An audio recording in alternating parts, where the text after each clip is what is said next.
that's what they said, chemical warfare. Remember when Ray McGovern said, hey, Don Rumsfeld, why did you lie to the American people and say that Saddam Hussein had a bunch of chemical weapons? And he said, I never said that. And Ray McGovern directly quoted him right back, and he said, oh, yeah, well, why do you think all those soldiers were wearing all that mop gear in the Iraqi sun? You think it was for their own fancy?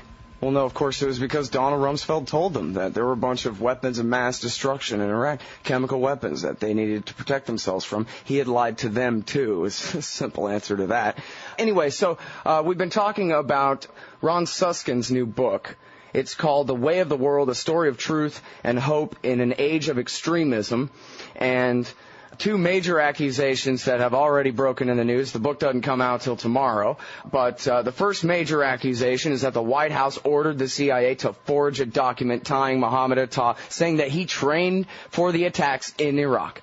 And then secondly, that they were told outright by the CIA that there were no weapons of mass destruction in plenty of time to avert the war, as it's being phrased. Well, we don't have the book yet, haven't read it yet, haven't had a chance to invite Ron Suskind on the show, but here to discuss these two major accusations that have already been revealed is former CIA analyst Michael Scheuer. He was the chief of the CIA's bin Laden unit in the 1990s, and then for a short time after September 11th and up through the time of the 9/11 Commission report, he's the author of Imperial, Hubris, Why the West is Losing the War on Terror and Marching Towards Hell, the West and Islam after Iraq. Welcome back to the show, Mike.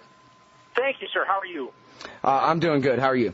Good, thank you. Good to have you on here. Okay, so first things first, let's talk about this forged document. Are you going to tell me this is the first you've ever heard that the White House actually wrote on White House stationery, and gave George Tenet marching orders to have the CIA write up a forgery implicating Saddam Hussein in the training of Mohamed Atta, the lead hijacker? Were you in on that?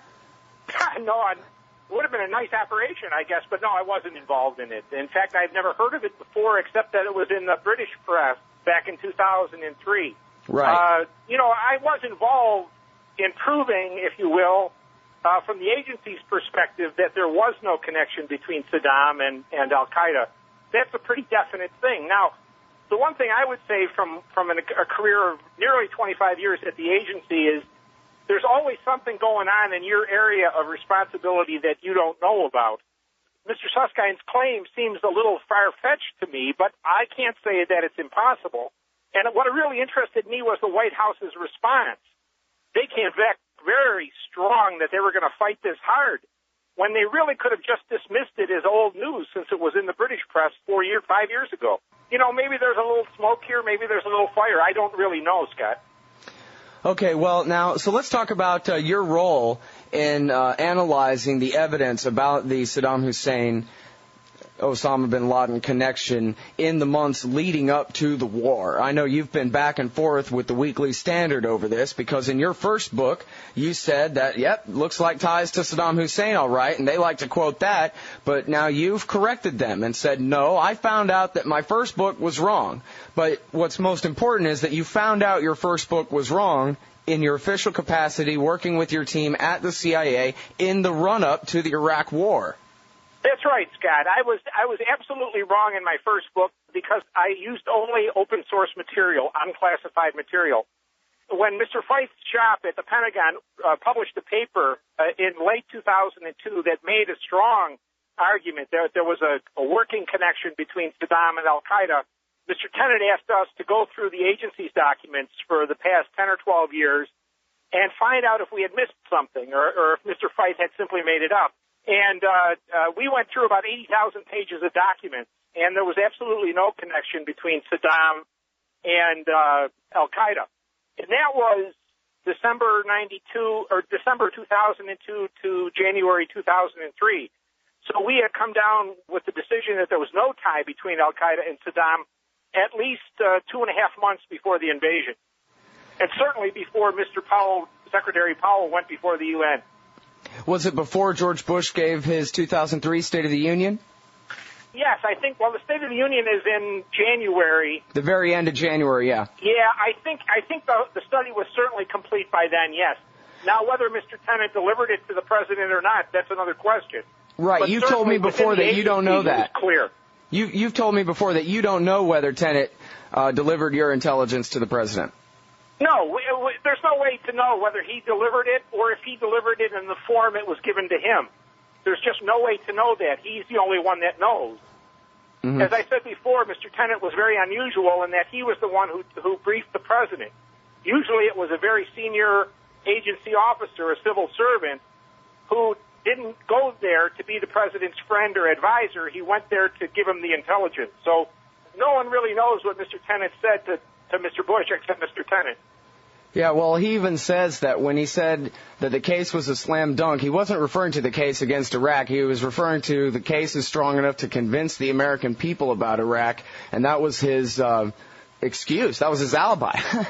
Well, see, to me, of the many things that were surprising in his book was that admission, because generally speaking, it's an indictable offense for the CIA director to be involved in trying to influence American opinion. Right. Okay, now, quickly, we're almost out of time here. On the weapons of mass destruction, there was the story a couple of years back from NBC News from March of 2006 about Naji Sabri, Iraq's foreign minister under Saddam, and how basically he had taken some money and made a deal with the CIA and told you guys, no, really, trust me, they don't have any weapons. You know, I don't know if that's true or not. God, it turned out that there was no weapons. That would have been one report among many. But I think the bottom line is, even if Saddam had weapons of mass destruction, he was absolutely no threat to the United States with those weapons of mass destruction. There's no way to get them here.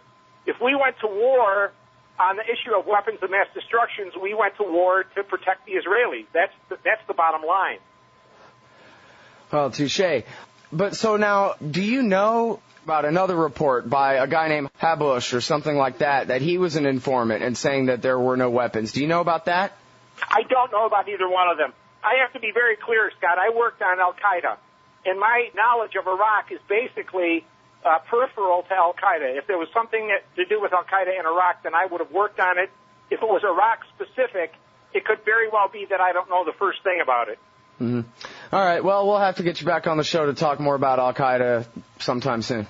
I'd look forward to that, sir. Thank you very much. Thank you for your time today. Everybody, that's Michael Scheuer, former head of Alex Station, the CIA's bin Laden unit. And don't blame it all on him. He and his team gave Bill Clinton plenty of chances to capture or murder Osama bin Laden before September 11th. He's the author of Imperial Hubris, Why the West is Losing the War on Terrorism and Marching Toward Hell, America and Islam After Iraq. Sorry, I got the name of the subheadline of that wrong in the intro there.